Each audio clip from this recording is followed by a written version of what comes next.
Don't let your memes be dreams, boys. For $20, you can make those idiots in DC look really stupid very easily, as proven by our friends at Americans for Prosperity. Today, I am joined by Ross Connolly, Northeast Regional Director for AFP. Welcome back to the show. Yeah, thanks for having me on, AJ. So, if you want to have a catchphrase and you're in politics, entertainment, it's probably a good idea to go, I don't know, GoDaddy, Google domains, I think are gone, but anything like that, please just purchase the domain. Purchase the domain. It's not that hard. It's not that hard. But unfortunately for Biden, fortunately for the rest of us, Bidenomics.com is now owned by AFP, and they put together a site with a whole bunch of information on the failures of Bidenomics. I mean, who's the mad lad at your team that figured this out? I mean, we were as surprised as anyone, especially with the president's, he always touts his army of influencers that he has out there. And unfortunately for those influencers, they didn't think ahead. So the president's biggest tagline is what he's been campaigning on across the country, which is Bidenomics. If you visit Bidenomics.com, we did the work for him to bring the real truth to the American people of what his policies have actually been resulting in, which is higher prices and lower quality of life for most Americans. And I don't know who on our team discovered that they hadn't bought it, but I hope that they get a bonus. Yeah, definitely. Because it's obvious. I mean, if you just look at people's day-to-day lives over the last 3 years, let's set the stage a little bit to the beginning of the Biden presidency, where we were coming out of COVID, the vaccines were everywhere, businesses were supposed to start opening up, states could finally, in theory, stop their restrictions, and we were going to be seeing this huge, like, immediate burst of energy into our economy. That did not happen, and it's obvious to anyone that wasn't paranoid about the coronavirus that things were not going the way we were expecting. I mean, for you guys, looking politically and such, I mean, that must have been like huge red flags all over the place. Oh yeah, and I try to remind people of this everywhere I go. If you go back 2 years or 4 years at this point to when the president took office, his agenda coming into the White House was radical. A lot of Americans voted for him because they viewed he was going to be a moderate, try to unite the country. But what he did when he came into office was spend trillions and trillions of dollars. We're targeting 27 congressional districts across the country of members who voted for $5 trillion in spending. The president can try and gaslight the public all he wants, but that is what resulted in the inflation, the high costs you see at the grocery store today. And I remind people that we at AFP fought more spending bills from the president and his allies in Congress for 2 years, the first 2 years of his term, when he had a majority. He wanted to spend upwards of $9 trillion more. And can you imagine if he had, passed that Build Back Better agenda that he was talking about, what we would be seeing today? It would be much worse if he had got his way. Yeah, we ended up dealing with all these crazy omnibus packages that just had outrageous spending. He eventually got a pittance with his supposed Inflation Reduction Act that had nothing to do with inflation reduction. Basically, every Democrat at this point even caves like, yeah, it was really about energy and our pet projects and such. And we're like no progress. Like, he had control over Congress for a long time to be able to get things done that should have been effective, and nothing effective happened.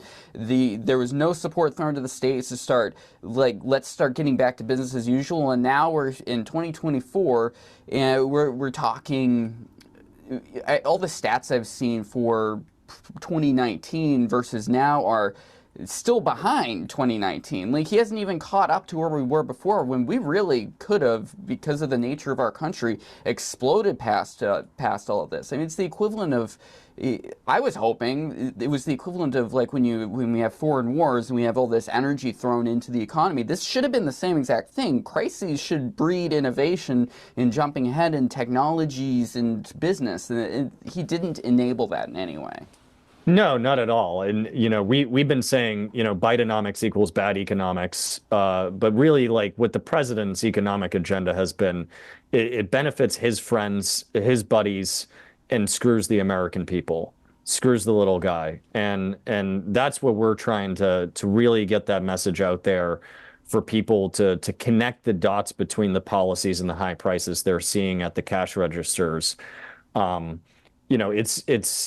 it's kind of funny them talking about you see the White House share a lot of these tweets recently of these crafty charts they come up with of job creation, but it's kind of like borrowing your friend's Lamborghini, crashing it, lighting it on fire, and then you buy them like a 2000 Subaru that's fallen apart. Like you can't really say that this is your doing without saying the previous thing was your doing. Yeah. And I understand like we came out of a pandemic, but if you had let the free market, work its way and really unleash the American people to grow back our economy, I think we'd be in a much better place than we are today in the regulatory regime of Joe Biden.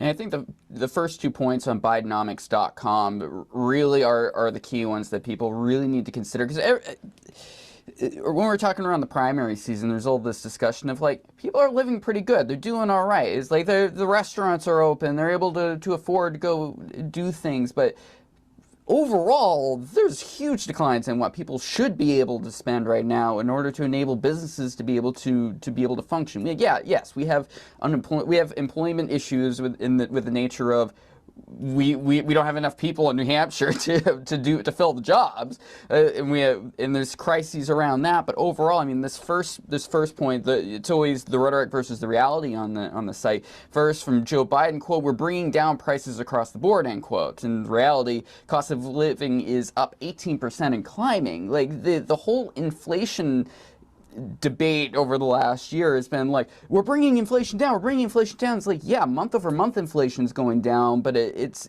up a crazy amount over the span of the 3 years when you look at it in its entirety. Oh yeah, I think and this is I think an economics lesson for a lot of us, because the news often backs up those talking points by saying, that inflation is down. It's down from last month.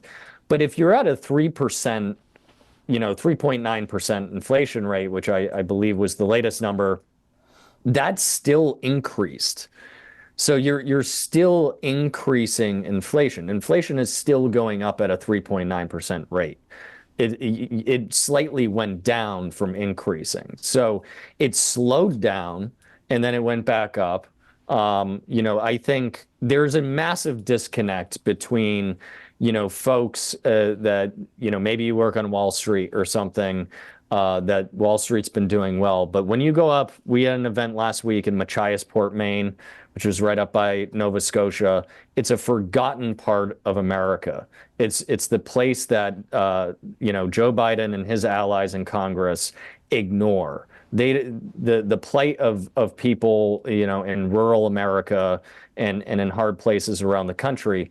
They're having to scrape by every day to afford gas or groceries, having to choose between educating their kids or going to the grocery store. And that's what the average American's feeling. The story that the White House is telling is an interesting one, but it's not reality. Yeah, definitely. I mean, even anecdotally, just at the most bare bones, consider when you go to the grocery store how much some of the individual items cost now versus before the Biden administration, or even just over the span of the last year. Like a dumb example that's just easy math that I like pulling out is I shop at Market Basket to get my groceries because I'm poor. I get a gallon of water from over there, and it moved from being 50 cents a gallon to like between 75 and 89 cents a gallon now for water. Like how on earth does that make sense when you consider, and that's just one item. You want to get snacks for your kid because guess what, my kid's almost 10. He eats a lot of snacks. I mean, they're easily up 25%. It's off the rails, just these day-to-day things. Yeah, when you break down prices based on products, inflation can be much higher than what the overall CPI number is, especially when it comes to groceries. I know I shop at Shaw's, and you go through the self checkout, and I listen to the people next to me because as it rings up the total, you can hear the gasps from Yeah. people, and that's an apolitical gasp. People are not concerned about what party. They just know that this is bad, and it's having an effect on their life. If you have a family of four, you're having to choose between vacation. You're having to cut out fun things because of the increase in prices, and that's really entirely Joe Biden's fault and his allies in Congress. And not to harp specifically on this point, but I feel like it's so catastrophic for everyday Americans. But it's specifically in New Hampshire, you look at what's happened with the real estate market, especially, and how there's been no work from the federal government. Like our over here in Concord, they've been working their asses off to try and get things to go in the right direction. But there's absolutely nothing from the feds to try and offer any assistance to fix the situation. Everything's gone up. Like you look at basic, just the standard house that someone of a lower middle class would be afford has gone up $100,000. So you want to get a townhouse? Yeah, good luck. It's now going to be over $200,000 for something that was like 80 back in 2019. We can't get housing at a reasonable level for the general staff that will be operating businesses in New Hampshire, these businesses won't be able to flourish, and it's going to be impossible for anyone to move in that isn't already here, or if they're already here, they're going to be considering moving out, even though they don't really want to.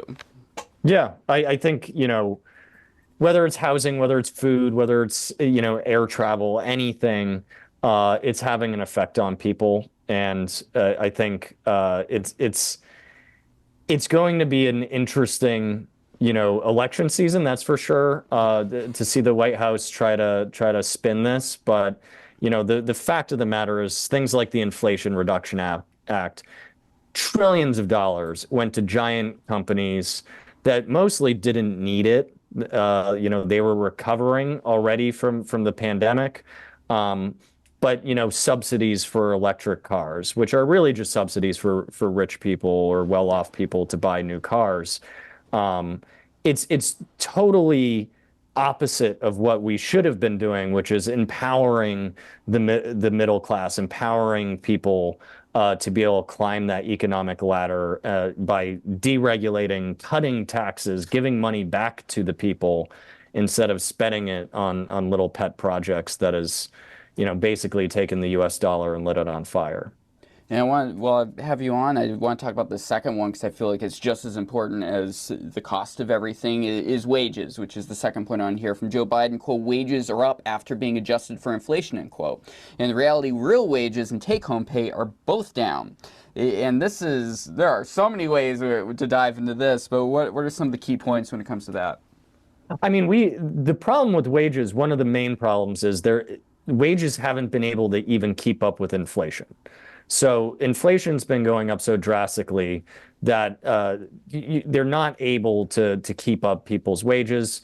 Therefore, even people that got a raise, which I know quite a few sectors gave raises to employees over the past year, that actually probably amounts to a salary decrease when you factor in the overall impact of inflation on a person's wage. So you're getting hit from both sides and of course the White House blames the companies for this by saying that they're doing shrinkflation. A couple weeks ago he blamed a bag of chips for all of our problems, but companies are you talk to any business owner, small, medium, large, they're going to tell you the same story. They're having to skimp on areas. They're having to really, really look at creative ways to provide a similar product to their customers at a reasonable price, while dealing with trying to provide for their employees that are facing that same inflation. So companies are stuck in the hardest position possible from all of this. And unfortunately, that's the biggest factor for the stagnating wage growth You look at the public sector, teacher pay in New Hampshire, I know has been stagnant for many years. You know, they're putting that money, the increased funding towards areas that don't actually go towards educating children. It's the same for most of government. And with regards to the what you're actually taking home and reaches your bank account, look on my LinkedIn to see why this may be a subject of interest to me. But like insurance rates, I mean, are skyrocketing. To look at what's going on with major medical insurance, your homeowners insurance, your auto insurance. Everything's going up because everything is costing more that this insurance would cover when something goes wrong. We're having global market issues when it comes to foreign conflicts, tremendous fires over in Florida, flooding all over the place, and specifically here in New Hampshire, there's been considerable flooding this year. This all causes insurance rates to go up, and there hasn't really been anything from the Biden administration to kind of curb this kind of every paycheck, huge percentage issue that's going on. New Hampshire's been very fortunate with regards to keeping at least individual market plans at a reasonable level, but it costs. I hear so many complaints about how much more my homeowners is going to cost, and guess what? That means they can't afford to go on that vacation as easily. They're less likely to do work on their house because if they do work on their house, it's going to bring the cost of that house up. Yeah, I mean, these are the stories we're hearing. Again, we're doing these events, you know, coupled with the website rollout across the country, basically to give people a relief from inflation so that, you know, maybe a couple hours, a free meal. But what we want to hear is the stories of people. How is inflation affecting your life? You know, how has Bidenomics been impacting you? Because of that disconnect, you talk to an average person, they're going to tell you a wildly different story than Congressman Chris Pappas is going to tell you. And again, he's one of those people voted for $5 trillion. You know, it's easy to hand out money, and I think a lot of the government, you know, and public officials found that out during COVID. That, oh, this is easy. We can just basically give people money and they'll hopefully vote for us because we gave them free things. But that is short-term thinking that is dangerous for the longevity of our entire country. We cannot torch the dollar and just for financial stability for the country, but also for that impact on real people, you know, everywhere across the country. They have to stop the spending. They have to stop this ridiculous agenda, this Bidenomics agenda, and instead move towards a free market, you know, agenda that will empower every American to realize their American dream. Bidenomics.com if you want to check out all the work that AFP has done for this. It's great. Sign the petition. It's at the bottom of the page. Northeast Regional Director for Americans for Prosperity, Ross Connolly, thanks for joining me. Thanks so much, AJ. AmericansForProsperity.org to learn more about their work, and NewEnglandTake.com to learn more about what I'm up to. Like and subscribe if you're checking us out on YouTube. Follow us on Twitter and Facebook, and we'll talk to you soon.